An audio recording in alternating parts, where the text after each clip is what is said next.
Hi all, അസ്സലാമലൈക്കും. Welcome back to Silnas kitchen. ഇന്നത്തെ recipe ഭയങ്കര വെറൈറ്റി ആയിട്ടുള്ള നല്ല ടേസ്റ്റി ആയിട്ടുള്ള ഒരു അടിപൊളി ഈവനിങ് സ്നാക്സിൻ്റെ റെസിപ്പിയാണ്. ഭയങ്കര സിമ്പിളാണ് ഇത് തയ്യാറാക്കി എടുക്കാനായിട്ട്.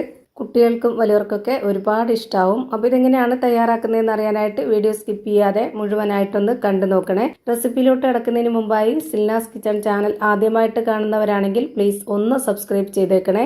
ഒപ്പം തന്നെ ഈ വീഡിയോസ് നിങ്ങൾക്ക് ഇഷ്ടപ്പെടുകയാണെങ്കിൽ ഒരു ലൈക്ക് ചെയ്ത് ഷെയർ ചെയ്ത് സപ്പോർട്ട് ചെയ്യാനും മറക്കരുത്. ഇനി നമുക്ക് ഇതെങ്ങനെയാണ് തയ്യാറാക്കുന്നതെന്ന് നോക്കാം. ഇതിനായി ആദ്യം തന്നെ കുറച്ച് സേമിയ എടുത്തിട്ടുണ്ട്. അത് ഇതുപോലെ പൊട്ടിച്ചെടുത്തിട്ട് മാറ്റി വയ്ക്കാം. അടുത്തതായി ഒരു കടായി സ്റ്റവിലേക്ക് വെച്ച് കൊടുത്ത് അതിലേക്ക് കുറച്ച് വെള്ളം ഒഴിച്ചു കൊടുക്കുന്നുണ്ട്. 250 ml കപ്പിൻ്റെ അളവിൽ 3 കപ്പ് വെള്ളമാണ് ഞാൻ ഒഴിച്ചു കൊടുക്കുന്നത്. എന്നിട്ട് ഇതിലേക്ക് ഒരു നുള്ള് ഉപ്പിട്ട് കൊടുത്തതിന് ശേഷം ഞാനിതൊന്ന് അടച്ചു വെച്ചിട്ട് തിളച്ച് വരാൻ വേണ്ടി വെയിറ്റ് ചെയ്യുന്നുണ്ട്. ഒരുപാട് ഉപ്പിട്ട് കൊടുക്കരുത്, വളരെ കുറച്ച് മാത്രം ഉപ്പിട്ട് കൊടുക്കണം. എന്നിട്ട് ഞാനിതുപോലെ വെള്ളം തിളച്ച് വന്നപ്പോൾ അതിലേക്ക് ആ ഒരു പൊട്ടിച്ച് വെച്ച സേമിയ മുഴുവനായിട്ടും ഇട്ട് കൊടുത്തു. ഇതെല്ലാം ഇട്ട് കൊടുത്തതിന് ശേഷം ഇത് നന്നായിട്ടൊന്ന് ഇളക്കി കൊടുത്തിട്ട് ഇതൊന്ന് അടച്ചു വെച്ചിട്ട് വേവിച്ചെടുക്കാം. ഈ ഒരു സേമിയ വെന്ത് വരുന്നതോടുകൂടി വെള്ളവും വറ്റി വരണം. ആ ഒരു കണക്കനുസരിച്ചാണ് ഞാനിപ്പോൾ ഇതിലേക്ക് വെള്ളം ഒഴിച്ചു കൊടുത്തിട്ടുള്ളത്. ഹൈ ഫ്ലെയിമിൽ വെച്ച് കൊടുത്തിട്ട് ഒരു 5 മിനിറ്റ് വേവിച്ചാൽ മതി. അപ്പോൾ അത് നന്നായിട്ട് വെന്ത് കിട്ടും. വെള്ളം ഒരുപാട് നേരിട്ട് വറ്റിക്കേണ്ട ആവശ്യമില്ല. നമുക്ക് ഈ ഒരു പരുവത്തിലാണ് കിട്ടേണ്ടത്, കുറച്ച് കുഴഞ്ഞ പരുവത്തിൽ. ഇതിന് ചൂടാറുമ്പോൾ ഒന്നുകൂടി ടൈറ്റ് ആവും. അപ്പോൾ അതുകൊണ്ട് ഈ ഒരു പരുവത്തിലാണ് നമ്മളിത് ഓഫ് ചെയ്തെടുക്കേണ്ടത്. ഇനി ഇത് മാറ്റി വെച്ചിട്ടുണ്ട്. ഇനി നമുക്ക് അടുത്തതായിട്ട് ചെറിയൊരു മിക്സിയുടെ ജാർ എടുത്തിട്ട് അതിലേക്ക് ഒരു നേന്ത്രപ്പഴം കട്ട് ചെയ്തത് ഇട്ട് കൊടുക്കാം. എന്നിട്ട് ഇതിലേക്ക് നല്ലൊരു മണത്തിന് വേണ്ടിയിട്ട് ഒരു 3 ഏലക്ക ഇട്ട് കൊടുത്തതിന് ശേഷം ഒരു 1/2 കപ്പ് അളവിൽ പാലൊഴിച്ച് കൊടുത്തിട്ട് ഇത് നന്നായിട്ടൊന്ന് അരച്ചെടുക്കുന്നുണ്ട്. ഇപ്പം ഞാനിവിടെ ഇത് നന്നായിട്ട് അരച്ചിട്ട് മാറ്റി വെക്കുന്നുണ്ട്. അടുത്തതായിട്ട് ഒരു ബൗളിലേക്ക് 3 കോഴിമുട്ട പൊട്ടിച്ചൊഴിച്ച് കൊടുക്കാം. എന്നിട്ടിത് നല്ലപോലെ ഒരു വിസ്ക് വെച്ചിട്ട് അടിച്ച് പതപ്പിച്ചെടുക്കണം. ഇത് അടിച്ചെടുക്കാൻ വേണ്ടി മിക്സിയുടെ ജാറിൽ ഒഴിച്ചു കൊടുക്കരുത്. ഇതുപോലെ തന്നെ വിസ്ക് വെച്ചിട്ട് തന്നെ ചെയ്തെടുക്കണം. അല്ലാന്നുണ്ടെങ്കിൽ അതിൻ്റെ പരുവം തെറ്റും. ഒരു 20-30 സെക്കൻഡ് വരെ നന്നായിട്ട് അടിച്ച് പതപ്പിച്ചെടുത്തതിന് ശേഷം ഇതിലേക്ക് ആ ഒരു അരച്ചു വെച്ച പഴത്തിൻ്റെ മിക്സ് മുഴുവനായിട്ടും ഒഴിച്ചു കൊടുക്കാം. ഈ ഒരു ജാറിലുള്ളത് പറ്റിപ്പിടിച്ചെടുക്കാൻ വേണ്ടി വെള്ളമോ പാലോ ഒന്നും ഒഴിച്ചു കൊടുക്കരുത്. കൈവച്ച് തന്നെ തുടച്ചൊഴിച്ചു കൊടുക്കുക. അല്ലാന്നുണ്ടെങ്കിൽ അതിൻ്റെ പരുവം തെറ്റും. പിന്നെ നമുക്ക് ഇതിലേക്ക് ഒരു നേന്ത്രപ്പഴം ചെറുതായിട്ട് കട്ട് ചെയ്തിട്ട് അതുകൂടെ ഇതിലേക്ക് ഇട്ട് കൊടുക്കാം. എന്നിട്ട് ഇത് നന്നായിട്ടൊന്ന് ഇളക്കി കൊടുക്കാം.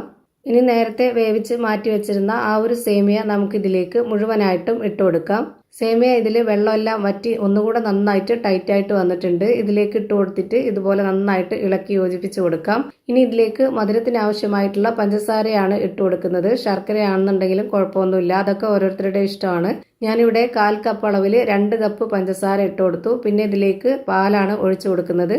പശുവിൻ പാലാണ്, നല്ല കട്ടിയായിട്ടുള്ള പശുവിൻ പാല് ഒഴിച്ചു കൊടുത്തിട്ടുണ്ട്. തേങ്ങാപ്പാലായിരുന്നാലും കുഴപ്പമൊന്നുമില്ല. ഇനി ഇതിലേക്ക് കളറിന് വേണ്ടിയിട്ട് കുറച്ച് മഞ്ഞൾപ്പൊടിയാണ് ഇട്ട് കൊടുക്കുന്നത്. ഫുഡ് കളർ ഉണ്ടെന്നുണ്ടെങ്കിൽ അത് ഇട്ട് കൊടുക്കാം. ഇനി നമുക്ക് നെയ്യിൽ അണ്ടിപ്പരിപ്പ് മുന്തിരി താളിച്ചതിന് ശേഷം അതുകൂടി ഇതിലേക്ക് ഇട്ട് കൊടുക്കാം.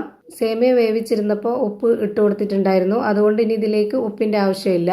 ഇനി ഇതെല്ലാം കൂടെ നന്നായിട്ടൊന്ന് ഇളക്കി യോജിപ്പിച്ചെടുക്കാം. ഇപ്പോൾ ഇതാ നന്നായിട്ട് ഇളക്കി യോജിപ്പിച്ചെടുത്തിട്ടുണ്ട്. ഇനി നമുക്കിത് വേവിച്ചെടുക്കാനായിട്ട് സ്റ്റവിലേക്ക് ഒരു പാൻ വെച്ച് കൊടുത്തതിന് ശേഷം ഫ്ലെയിം ഓണാക്കി ലോ ഫ്ലെയിമിൽ ഇട്ട് കൊടുത്തിട്ട് അതിലേക്ക് കുറച്ച് നെയ്യ് ഒന്ന് സ്പ്രെഡ് ആക്കിയതിന് ശേഷം ഈ ഒരു മിക്സ് മുഴുവനായിട്ടും ഒഴിച്ചു കൊടുത്തിട്ടുണ്ട്. എന്നിട്ട് ഇതൊന്ന് അടച്ചു വെച്ചിട്ട് വേവിച്ചെടുക്കാം. ഒരു 20-25 മിനിറ്റ് ആകുമ്പോഴേക്ക് ഇത് ഒരു സൈഡ് നന്നായിട്ട് വെന്ത് കിട്ടും. ഇനി ഇതൊന്ന് തിരിച്ചിട്ട് കൊടുക്കാൻ വേണ്ടിയിട്ട് ഞാനിവിടെ വേറൊരു പരന്ന പാൻ എടുത്തിട്ടുണ്ട്. അതിലേക്ക് കുറച്ച് നെയ്യൊന്ന് തടവിയതിന് ശേഷം ഇതിന് മുകളിലേക്കായിട്ട് ഇതുപോലെ കമിഴ്ത്തി വെച്ച് കൊടുത്തിട്ട് ഇത് തിരിച്ചിട്ട് കൊടുക്കുകയാണ് ചെയ്യുന്നത്. അല്ലാന്നുണ്ടെങ്കിൽ ഇത് പൊട്ടിപ്പോവും, അതിൻ്റെ ഷേപ്പൊക്കെ വിട്ടുപോകും. കാരണം ഇത് നല്ല സോഫ്റ്റ് ആയിട്ടാണ് ഇരിക്കുന്നത്. അതുപോലെ മാവൊന്നും കലക്കി ഒഴിക്കാതെ നമ്മൾ മുട്ടയിൽ മാത്രമാണ് ഇത് വേവിച്ചെടുക്കുന്നത്. അതുകൊണ്ട് ഭയങ്കര സോഫ്റ്റാണ്. അപ്പോൾ നമ്മൾ പൊടിഞ്ഞു പോവാതെ നന്നായിട്ട് സൂക്ഷിച്ച് വേണം ചെയ്യാനായിട്ട്. അപ്പോൾ ഇതാ ഞാനിവിടെ തിരിച്ചിട്ട് കൊടുത്തതിന് ശേഷം ആ ഒരു ഫ്ലെയിമിൽ തന്നെ വെച്ച് കൊടുത്തിട്ട് ഇത് വേവിച്ചെടുക്കുന്നുണ്ട്. ഒരു 5-10 മിനിറ്റ് ആകുമ്പോഴേക്ക് ആ ഭാഗവും കൂടെ നന്നായിട്ട് വെന്ത് കിട്ടും. ഇപ്പോൾ ഇതാ നല്ല പോലെ വെന്ത് കിട്ടി. ഇനി നമുക്ക് ഇഷ്ടമുള്ള വലിപ്പത്തിൽ ഷേപ്പിലൊക്കെ ഇത് കട്ട് ചെയ്തെടുക്കാവുന്നതാണ്. പെട്ടെന്ന് പൊടിഞ്ഞു പോകുന്ന ഒന്നായതുകൊണ്ട് തന്നെ ഞാനിത് പ്രത്യേകിച്ച് പൊട്ടിച്ച് കാണിക്കുന്നൊന്നുമില്ല. ഇപ്പോൾ ഇതാ നല്ല സോഫ്റ്റ് ആയിട്ടുള്ള, വായിലിട്ടാൽ അലിഞ്ഞു പോകുന്നൊക്കെ പറയുന്ന പോലത്തെ നല്ല ടേസ്റ്റി ആയിട്ടുള്ള ഒരു അടിപൊളി പലഹാരം റെഡിയായി കിട്ടി.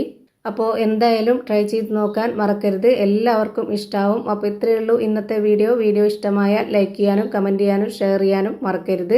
അതുപോലെ തന്നെ ഞാനിടുന്ന പുതിയ വീഡിയോസ് നോട്ടിഫിക്കേഷനായിട്ട് കിട്ടുന്നതിന് വേണ്ടി സബ്സ്ക്രൈബ് ചെയ്ത് ബെല്ലൈക്കൺ അമർത്തി അതിൽ ഓൾ എന്ന ഓപ്ഷൻ എനേബിൾ ചെയ്ത് കൊടുക്കാനും മറക്കരുത്. പുതിയൊരു വീഡിയോയുമായി വീണ്ടും വരും. Thank you for watching.